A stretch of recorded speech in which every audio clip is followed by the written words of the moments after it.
Muitas vezes as pessoas têm uma ideia romântica da profissão de pastor de ovelhas no antigo Oriente Médio. Aqui, logo atrás de mim, eu tenho um rebanho de ovelhas. O trabalho era muito sacrificante. Davi, segundo a Bíblia, era um pastor de ovelhas. E quando eu olho esses animais aqui e vejo os atuais pastores aqui do Oriente Médio, eu imagino como seria o jovem Davi. Aquele rapaz ruivo, correndo atrás dos seus animais, aqui por esses lugares, sem saber que ele seria o rei de acordo com o coração de Deus.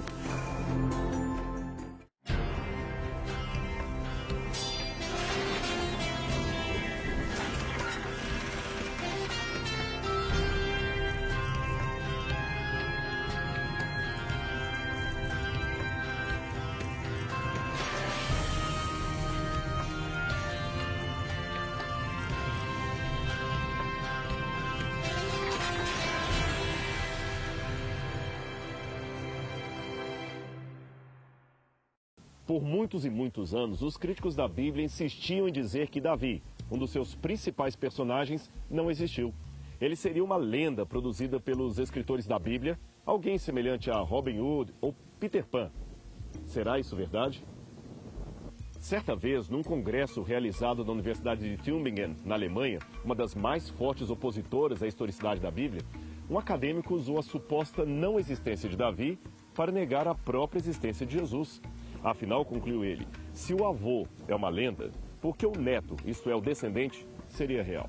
Mas o fato é que em 1993, o professor Avram Viran e seu time de arqueólogos descobriram uma inscrição de pedra na antiga cidade de Dan que se refere à Casa de Davi. A inscrição da Casa de Davi é a primeira referência ao antigo rei Davi fora da Bíblia. Especificamente, esta pedra é um pilar de vitória de um rei de Damasco, datado de cerca de 250 anos após o reinado de Davi, e ele menciona um rei da Casa de Davi. Nos meses a seguir, novos pedaços da inscrição foram encontrados no mesmo local, permitindo que os arqueólogos reconstruíssem por completo a seguinte declaração: Eu matei Jorão, filho de Acabe, rei de Israel. Eu matei Acasias, filho de Jeorão, rei da casa de Davi. Surpreendentemente, estes são os líderes judeus ligados à linhagem de Davi, exatamente conforme registrado na Bíblia. Esse tipo de pedra é chamado tecnicamente de estela. Estela é o termo empregado para designar uma espécie de coluna, placa de pedra muito usado na antiguidade para celebrar eventos como grandes vitórias militares. A estela de Tel Dan, de fato, tem inscrições comemorando uma vitória, só que de um dos inimigos de Israel, a vitória dos reis de Damasco. Davi era o filho mais moço de um homem chamado Jessé, que morava em Belém. Ele cuidava das ovelhas de seu pai e tocava harpa. Quando Deus rejeitou Saul como rei, ele enviou o profeta Samuel para ungir Davi como rei, e Davi ficou cheio do Espírito Santo. Então mandou chamá-lo e fê-lo entrar. E era ruivo e formoso de semblante e boa presença. E disse o Senhor: Levanta-te e unge-o, porque é este mesmo. Então Samuel tomou o chifre de azeite e ungiu-o no meio dos seus irmãos. E desde aquele dia em diante, o Espírito do Senhor se apoderou de Davi. Então Samuel se levantou e voltou a Ramá. 1 Samuel capítulo 16, versos 12 e 13.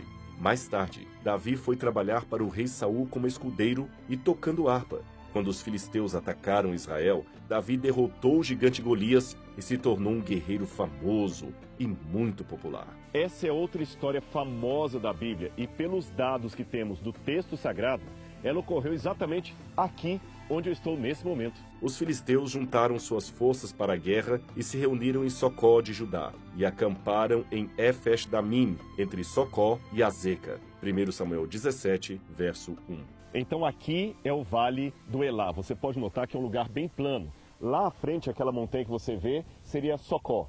Então nos tempos da Bíblia, nos tempos de Saul, o exército dos filisteus ficava daquele lado onde estão aquelas montanhas. Exatamente aqui à minha direita.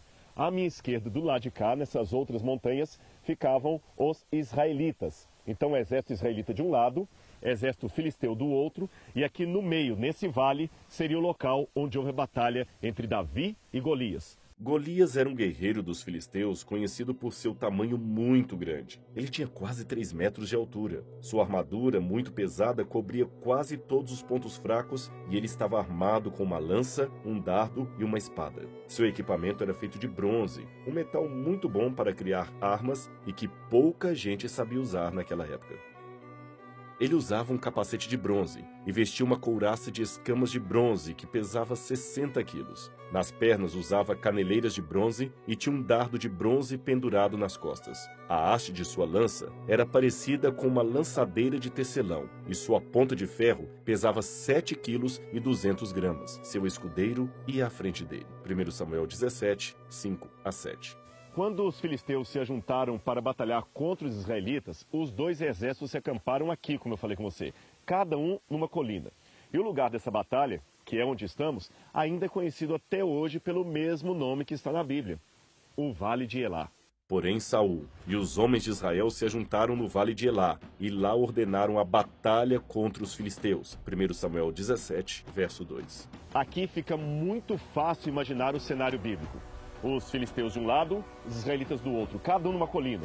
Então os filisteus enviam o campeão deles, Golias, que vem em alguma parte aqui desse vale, e começa a gritar para os exércitos de Saul do outro lado: "Ei, mandem alguém para lutar comigo."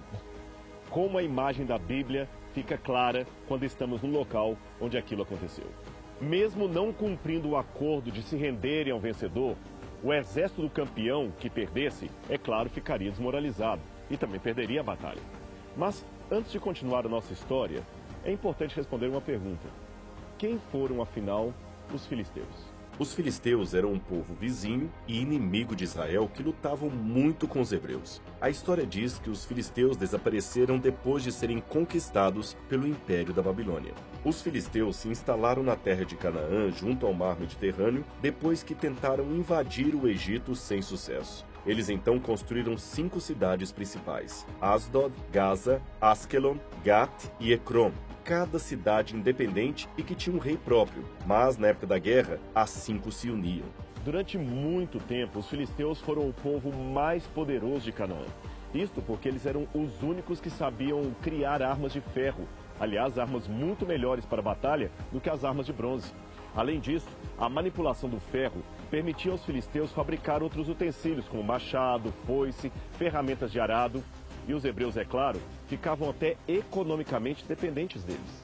Como adversários que eram, eles boicotavam Israel no uso da tecnologia do ferro, tanto as ferramentas de metal, que eram muito caras, quanto as armas que tinham a sua venda proibida a Israel. O uso do ferro foi tão significativo historicamente que marcou o nome de um período conhecido como a Idade do Ferro, por volta de 3.500 anos atrás.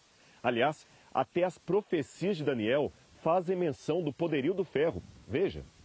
O quarto reino será forte como o ferro, pois o ferro a tudo quebra e esmiuça. Como o ferro quebra todas as coisas, assim ele fará em pedaços e esmiuçará. Daniel 2, verso 40. Mesmo os instrumentos de bronze eram caros em relação à sua manutenção, como deixa bem claro Samuel. Isto na época do reinado de Saul.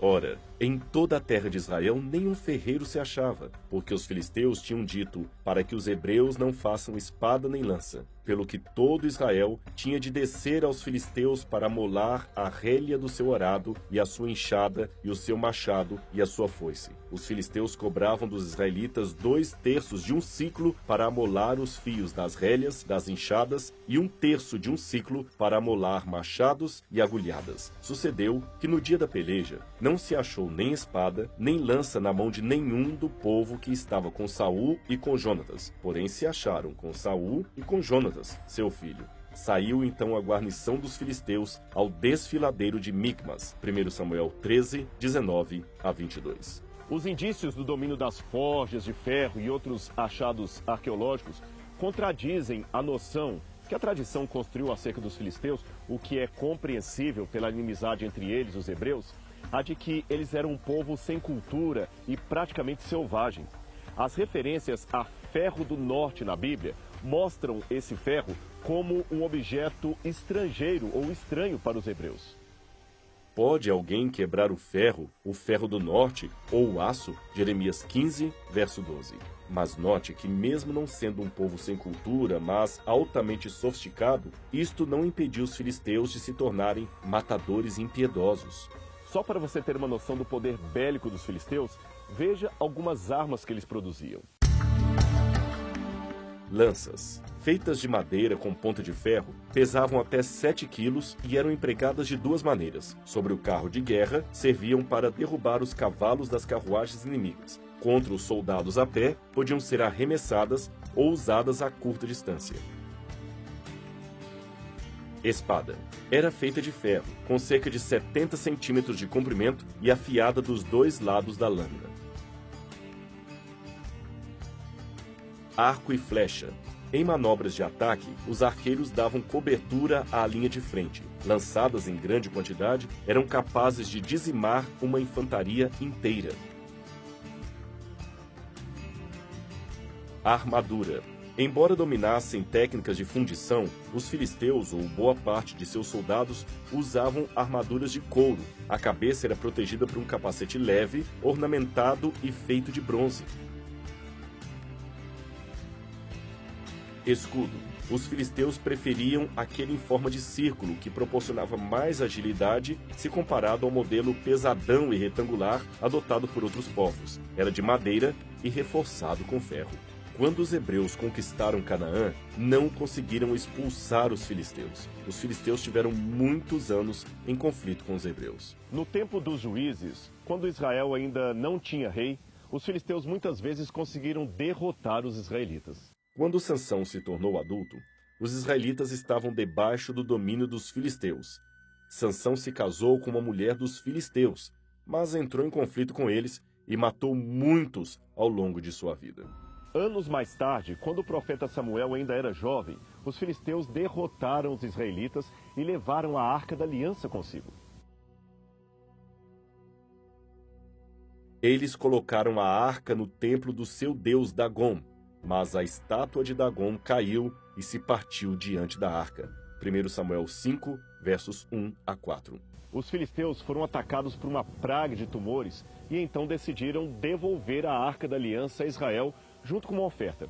Finalmente, quando Saul se tornou o rei de Israel, ele também teve de guerrear muito contra os filisteus. Os filisteus combatiam contra Israel e os israelitas puseram-se em fuga diante deles. Muitos tombaram feridos de morte na montanha de Gilboa. 1 Crônicas 10, verso 1.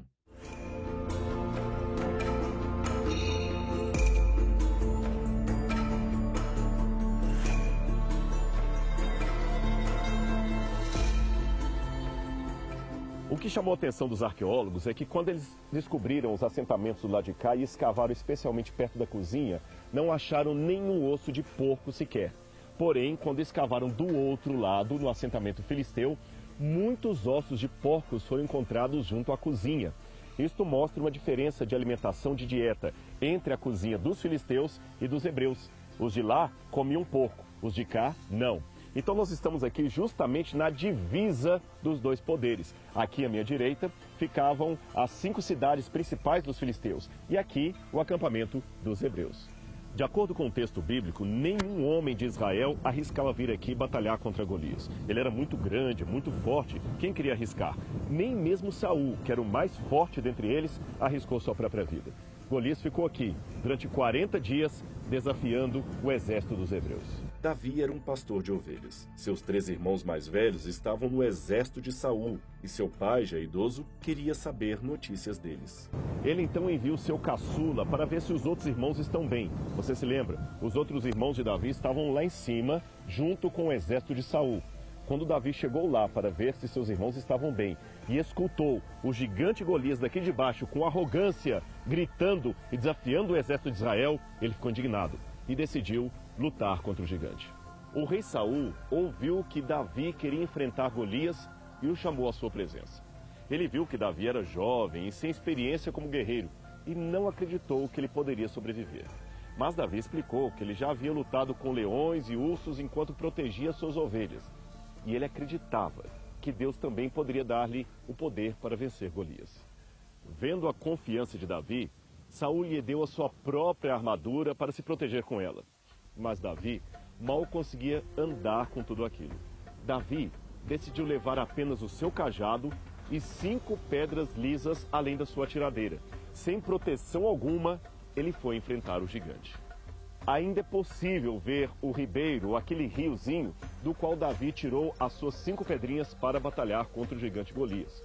Mas você pergunta, onde esse ribeiro está aqui? Onde está o rio? Está logo atrás de mim. É que ele é um rio seco, ele é sazonal. A maior parte do ano ele não tem água. Mas se você observar, essas árvores secas que estão aqui, elas fazem um caminho serpenteando todo o vale. O caminho dessas árvores é justamente o leito seco daquele riacho do qual Davi tirou as suas pedrinhas. É esse aqui, o leito seco do riacho do qual Davi tirou aquelas pedrinhas para atacar o gigante Golias. Acho que dá para você ver bem aqui o local que é formado por um rio que passa aqui. E aliás, não é difícil encontrar pedras lisas aqui. Davi não deve ter nenhuma dificuldade para baixar aqui no meio de tantas pedras e escolher aquelas mais lisas, com uma melhor aerodinâmica, para ele enfrentar o seu inimigo, o gigante Golias. E a Bíblia fala que ele pegou 5 pedrinhas. Por que 5? Será que Davi era ruim de pontaria e se errasse na primeira, acertaria na segunda ou na terceira? Penso que não. A Bíblia fala que o gigante Golias tinha 4 irmãos, você sabia disso? Quando lemos 2 Samuel 21, de 15 a 22, e 1 Crônicas 20, de 1 a 8, aprendemos que Golias tinha 4 irmãos, com ele 5. Por isso, Davi pegou 5 pedras para o combate. Portanto, eram 5 gigantes, Golias e os seus irmãos. Davi queria acabar com todos eles, em nome do Senhor, porque ele tinha um objetivo. Ele era um pequeno homem, mas tinha uma grande fé, e isto fazia dele um verdadeiro herói. Quando Golias viu o jovem Davi de cajado na mão, zombou dele. Golias prometeu matar Davi e dá-lo de comer aos animais. Cheio de coragem, Davi respondeu que seria o contrário. Ele confiava em Deus e não precisava da força humana para vencer o gigante Golias. Imagine a cena. Golias avançou, Davi correu para enfrentá-lo, ele pegou uma pedra, colocou na sua atiradeira e girou contra o gigante. De uma só vez, a pedra acertou a testa de Golias, que caiu no chão sem dar mais sinal de vida. Davi correu, tirou a espada de Golias e o decapitou. Quando os filisteus viram que Golias estava morto, eles fugiram e os israelitas derrotaram a todos eles. A partir daí, Davi se tornou um guerreiro famoso, sempre mantendo a fé no seu Deus. Saul, é claro, ficou com inveja de Davi porque tudo o que ele fazia tinha sucesso. Então o rei começou a tentar matá-lo. Mas Jonatas, filho de Saul, tornou-se amigo de Davi e o ajudou a fugir. Depois disso, Davi acabou sendo ungido e se tornou o mais famoso rei de Israel. O Vale do Elá, então, ganhou uma nova importância como um ponto de apoio ao argumento de que Israel não era apenas um bando de tribos soltas naquela época, mas sim um reino unificado e regido por Davi, exatamente como está na Bíblia Sagrada. Em Hirbet Keiafa, a sudoeste de Jerusalém, na região do Vale de Elá, o professor Joseph Garfinkel descobriu uma cidade fortificada da Idade do Ferro II, datada entre os anos 1050 a 950 a.C.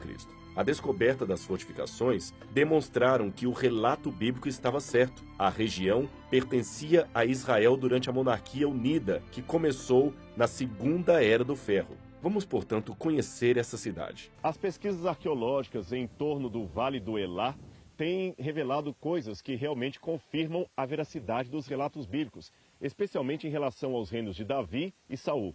Cidades bíblicas como Azeca, Sucó e Searim estão localizadas sobre colinas em torno desse vale, isto na região exata onde Saul e Davi começaram a reinar. E as descobertas arqueológicas em Searim ou Shearim, que estão localizadas em um local bem conhecido como a Fortaleza do Elá, têm revelado o reino unificado de Davi e mostrado que esse reino se expandiu até aqui, Hirbet Keiafa, também conhecida como a Fortaleza de Elá. Este aqui atrás é o sítio arqueológico da antiga fortaleza. Nós estamos pertinhos de Beit Shemesh e a mais ou menos 20 quilômetros de Jerusalém. A Fortaleza de Elá tem coisa de 2,3 hectares, rodeados por uma muralha de pedras, numa posição bem estratégica entre as cidades filisteias e Jerusalém. Aqui, portanto, era um lugar muito importante dentro do reino unificado de Davi. A equipe encontrou objetos de culto tipicamente usados por judeus, súditos do rei Davi, e não viu nenhum vestígio de restos ou ossos de porcos. A carne de porco, proibida pelas leis judaicas, não era consumida pela população local. Indícios como estes são provas de que Davi e seus descendentes tinham governado aquele local. A escavação inicial aqui, dirigida por Ganor e Garfinkel, decorreu de 12 a 26 de agosto de 2007. Isso em nome da Universidade Hebraica de Jerusalém e do Instituto de Arqueologia. No relatório preliminar, na conferência anual da Azor, que seria a Associação Internacional de Arqueologia do Oriente Médio, uma associação muito famosa, neste relatório foi apresentada uma teoria de que o sítio aqui seria a cidade de Azeca, mencionado na Bíblia. Hirbert Keiafa é o melhor exemplo de uma cidade fortificada dos dias do rei Davi. Esta aqui era uma das portas principais da cidade, ela está bem nos muros. Você pode perceber que ela era bem ampla e bem fortificada. Aqui havia duas duplas de câmaras, onde ficavam soldados, oficiais alfandegários e todos os que entrassem na cidade deveriam passar por aqui. Olha que elemento sofisticado para aquele tempo. Já havia um canal d'água aqui para tirar todo o esgoto da cidade, toda a água suja que havia aqui. O acúmulo de água ocorria lá em cima e a água que eles já não usassem viria aqui até cair no vale. Realmente, uma cidade com alto padrão de tecnologia e segurança para os tempos de Davi. Normalmente, as cidades arqueológicas encontradas em todos esses sítios aqui têm apenas um portal, mas esta aqui tem um segundo. Ele foi descoberto em 2008 e fica do outro lado da cidade. A única cidade arqueológica encontrada com dois portais. Agora veja que interessante. A palavra portal em hebraico é sha'ar, e o plural ou dual seria sha'araim. Sha'araim lembra um nome que aparece em português, que nós falamos como Searim. Isto aparece na sua Bíblia aí. Searim ou Sha'araim seria a cidade arqueológica mencionada nos dias de Davi e que foi descoberta exatamente aqui em Hirbert Kefaia. A data do assentamento foi confirmada pelo uso do carbono 14. É que aqui nesse sítio foi encontrado de maneira muito especial material orgânico, inclusive caroço de azeitona, que pode ser datado pelo carbono 14. E tudo isto confirmou ser da mesma época do rei Davi. O assentamento segue em evidente planejamento urbanístico, o que sugere uma administração central. Outra evidência de um governo central são as centenas de vasos cerâmicos encontrados aqui com uma espécie de impressão digital. Em séculos posteriores, soube-se que estes vasos eram para identificar aqueles lugares onde recolhiam impostos governamentais. Um óstraco, isto é, caco de cerâmica com inscrições, foi achado em meio às ruínas e trouxe uma inscrição provavelmente proto-semítica do período em que o alfabeto estava em sua fase formativa. O texto, ainda em processo de tradução, inclui as palavras rei, juiz e escravos.